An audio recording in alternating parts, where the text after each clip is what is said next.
Era para ser só mais um dia comum na estrada, mas a vida de caminhoneiro é cheia de surpresas. Depois de um acidente feio com minha antiga carroceria, fiquei sem opção e precisei comprar uma nova, ou melhor, uma usada. Era uma caçamba para transporte de carga a granel, coisa boa, aparentemente bem cuidada, e o preço estava justo. Fechei o negócio sem pensar duas vezes. Na primeira viagem com a nova caçamba, percebi que algo estava errado. Não era nada óbvio, só aquela sensação incômoda de que tinha algo fora do lugar. O ar dentro da cabine parecia mais pesado, carregado, como se eu estivesse levando um peso que não era só físico. Na estrada, a caçamba fazia uns barulhos estranhos, como se estivesse se arrastando mesmo em linha reta. Cheguei a pensar que era coisa da minha cabeça, talvez a tensão do acidente anterior, mas não demorou para eu perceber que o problema era bem mais profundo. Toda vez que parava para descansar, os problemas começavam. Assim que fechava os olhos, vinha uma sensação horrível, como se alguém estivesse me observando, mas de muito perto.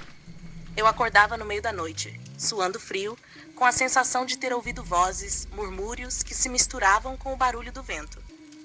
Comecei a evitar dormir, pegando mais estrada do que o necessário, mas o cansaço não perdoa. Depois de uma semana nessa rotina, o medo já estava me consumindo. Foi numa noite, na beira de uma estrada deserta, e tudo ficou claro. Tentei dormir, mas não deu. O vento balançava o caminhão e os murmúrios ficaram mais altos, como se fossem gritos abafados.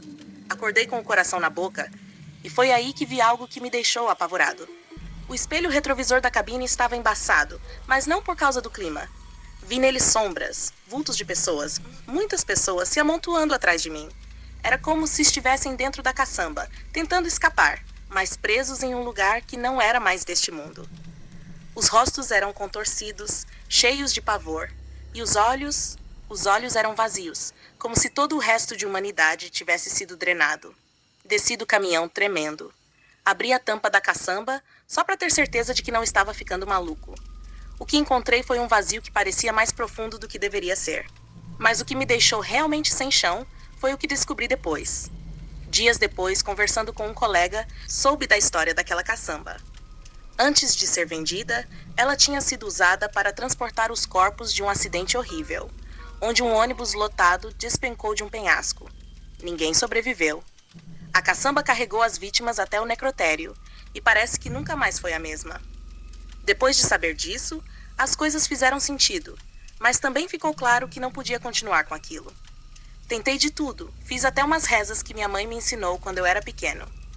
Mas nada, absolutamente nada, conseguiu afastar aquelas presenças. Vendi a caçamba por um preço bem abaixo do valor, só para me livrar dela. Mas mesmo sem ela, ainda sinto uma presença estranha, como se uma parte daqueles espíritos tivesse ficado comigo. E o sono? Esse nunca mais foi o mesmo. As noites se tornaram um tormento, e toda vez que fecho os olhos, ainda vejo aqueles rostos pálidos, implorando por uma paz que eu não pude dar.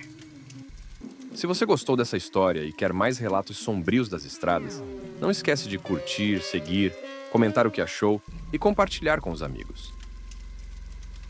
Depois de anos na estrada, a gente se acostuma com o perigo. Mas quando me envolvi naquele acidente, achei que era o fim.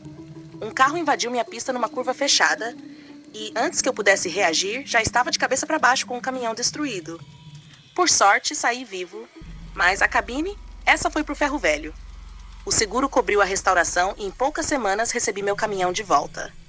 A cabine estava como nova, sem um arranhão, tudo refeito no capricho. Mas, desde a primeira vez que coloquei os pés nela, senti que algo não estava certo. Nos primeiros dias, achei que era só o trauma do acidente. Mas com o tempo, os barulhos começaram. No início, eram sutis, quase imperceptíveis. Um leve estalo, como se o vidro estivesse trincando. A cada viagem, os ruídos se tornavam mais frequentes e mais altos. Primeiro, ouvia o som de vidro se estilhaçando, como se alguém tivesse jogado uma pedra contra o para-brisa. Olhava para todos os lados, mas não via nada quebrado. Depois vieram os sons de freadas bruscas, aquele chiado intenso de borracha queimando no asfalto, seguido por buzinas, gritos e o som de metal amassando. Era como reviver o acidente toda vez que ligava o motor. O pior é que isso acontecia mesmo nas estradas mais tranquilas, sem outro veículo à vista. Eram sons fantasmagóricos, mas tão reais que eu sentia o peito apertar e o suor escorrer pela testa. Fui no mecânico, chequei tudo. Mas claro, não acharam nada. Nenhuma rachadura, nenhum defeito no sistema de freios ou na buzina. Nada que explicasse aqueles barulhos infernais que continuavam a me assombrar. Eu estava ficando paranoico, perdendo o sono, cada vez mais convencido de que algo muito errado tinha sido trazido de volta com aquela restauração. Não aguentei por muito tempo. Vendi o caminhão barato só para me livrar dele. O comprador, um sujeito simpático e otimista, não parecia dar bola para as minhas histórias de barulhos. Ele achou que era coisa da minha cabeça, consequência do trauma. Eu, claro, não discuti. Deixei ele levar a máquina, me sentindo aliviado, mas com um peso no coração. Não demorou muito para ele me ligar. A voz dele estava diferente, meio tremida. Começou a falar dos mesmos barulhos. O vidro se estilhaçando do nada, as freadas, as buzinas, como se estivesse cercado por um trânsito invisível. Ele até jurou que, numa noite, viu um vulto passar pelo retrovisor. Algo que parecia uma sombra, mas quando virou para olhar, não havia ninguém lá. Foi aí que entendi que não era só um azar meu. Aquela cabine, por mais nova que parecesse, carregava o peso do acidente, como se estivesse presa num loop de tragédia, revivendo os últimos momentos antes do impacto, cada vez que alguém sentava ao volante. O caminhão agora era dele, mas os pesadelos, esses parecem seguir a máquina onde quer que vá. Eu nunca mais quis saber de caminhões restaurados. Prefiro pagar mais caro por uma cabine nova em folha do que correr o risco de carregar as memórias de algo que deveria ter ficado no passado.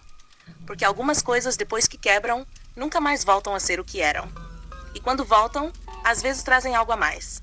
Algo que não se pode consertar. Eu nunca fui de acreditar muito nessas coisas, sabe? Sempre fui um cara pé no chão, focado na estrada e na carga. Mas depois do que vivi, vou te contar, algumas coisas não têm explicação. Há uns meses, perdi um grande amigo, o Jorge. Era um companheiro de estrada, sempre presente nas viagens mais longas. A gente se conhecia há anos e compartilhava tudo, desde histórias de estrada até aquele silêncio confortável que só quem realmente se entende pode compartilhar. Só que o câncer levou o Jorge, rápido demais, cruel demais. Logo depois que ele se foi, apareceu um novo contrato. Era algo diferente do que eu estava acostumado, transportar imagens de santos e uns itens que seriam vendidos em criptas de cemitérios pelo interior. Na falta de opção e precisando botar comida na mesa, aceitei. Além disso, arrumei um assistente novo, o Toninho, moleque novo na estrada querendo aprender. Naquele momento, qualquer companhia era melhor que o vazio deixado pelo Jorge. Assim que carregamos as caixas, algo parecia fora do lugar. O caminhão estava mais pesado do que o esperado, mas não dei muita importância. Começamos a viagem e, cara, logo nos primeiros quilômetros, comecei a ouvir uns sons estranhos vindos da carroceria. Era como se algo se mexesse lá dentro. Inicialmente, pensei que fosse a estrada esburacada, as caixas se acomodando. Mas não demorou muito para perceber que os barulhos seguiam um padrão, quase como se alguém ou algo estivesse tentando sair. Cada quilômetro parecia um tormento. Os sons começaram a ficar mais intensos, um arranhar, como unhas passando por dentro das caixas, seguidos de sussurros que, por mais que eu tentasse ignorar, invadiam minha mente. O Toninho, coitado, ficou quieto, mas dava para ver que estava tão assustado quanto eu.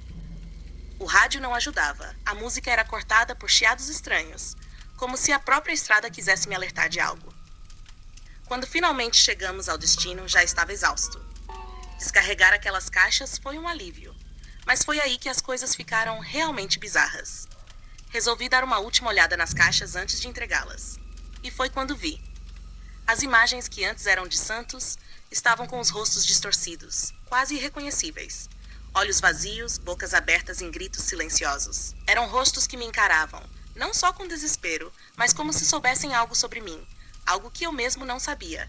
Senti um frio na espinha, e foi como se o mundo à minha volta começasse a girar. Naquele momento, tudo fez sentido.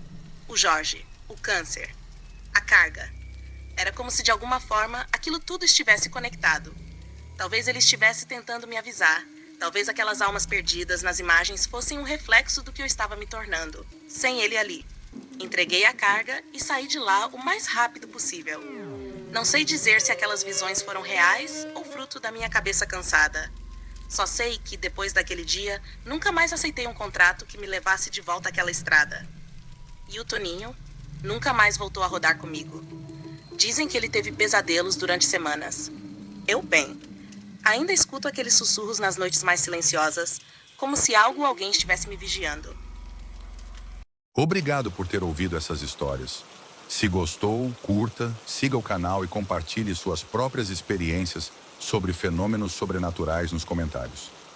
Vamos manter essa conversa assustadora e fascinante.